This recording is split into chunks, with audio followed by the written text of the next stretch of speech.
Hi guys, Mike here, and today we're going to talk about shooting in aperture priority on Canon cameras. First, to start off with, I want to make a disclaimer that there is absolutely nothing wrong with shooting in an auto mode or using one of the scene modes, period. Absolutely nothing wrong with it, but what the manual mode and what the semi-automatic modes let you do is have a little bit more control over the finished product. As we grow as photographers, we like to have more options. That's not to say we'll never use auto mode, but we'll like to give ourselves as many options as possible, and getting to manual is the best way to do that. So with that said, working our way towards manual, semi-automatic is a great place to start. So shooting in aperture priority was how I started to learn a little bit more about the exposure triangle and how ISO, shutter speed, and aperture work together to make a good exposure. We'll get all those things together. Don't be intimidated by any of the vocabulary. If you don't get it right away, that's okay. That's why we're shooting in semi-automatic, because these functions will start to click for you. And there are two main reasons why I like to shoot in aperture priority mode, especially with when I was a beginner. The first is it's going to allow me to be able to control what is in focus in my image, and how much of my image is in focus. So that's called depth of field. It allows me to separate whatever my subject is from the background. So when you see a portrait and the person is very clear and the background is very, very blurry, that is a very narrow depth of field, and that just helps photographers separate, like I say, separate the subject from the background, and that's done through the aperture setting.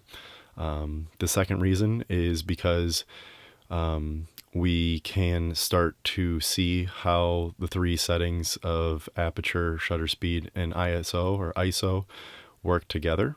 So let's get started. So the things you have to know, one, how to get to aperture priority mode, and on a Canon, you just switch the dial to the AV button, that's aperture priority mode. And then the other information you need to know is what exactly aperture is, and what ISO and shutter speed are. So aperture value is just the hole that lets the light through your lens, move through your lens and hit the sensor. So the thing that some people get hung up on initially is that the higher the number, the less light gets in. So if we're shooting at an aperture of 22, very little light is going to get in to hit my sensor. That is a very small hole, so thus less light gets in. If we're shooting wide open, on my lens here, it's just a kit lens, which is the widest it'll go is 3.5, an aperture of 3.5, and so that is wide relative to the 22, so that will let a lot more light in. Another setting we need to know about is shutter speed, and this one's a little bit more straightforward. So shutter speed is just how fast your shutter opens and then closes to expose your sensor. So the faster your shutter speed, the less light hits your sensor. If you're open for a longer time, the more light's going to hit the sensor. So that one's pretty straightforward. And then the ISO is just the sensitivity that your camera has towards the light. So the higher the number, the more sensitive your camera will be to light. So standard 100 is kind of a default. And then if you go up to 200, you'll double the sensitivity to light, your camera's sensitivity to light. And same thing to 400, 800, 1600, and so on. Now what's nice about that is shooting in aperture priority mode, we don't really have to worry about the compensation. So those three things together are called the exposure triangle.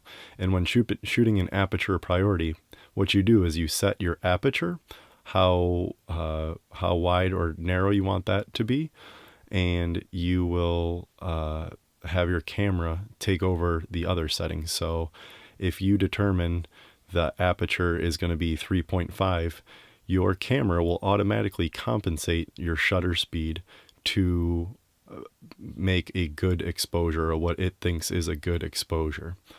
You can also have the ISO on auto, which will take that out of the equation. So all you would have to do is shoot, choose your aperture and then shoot.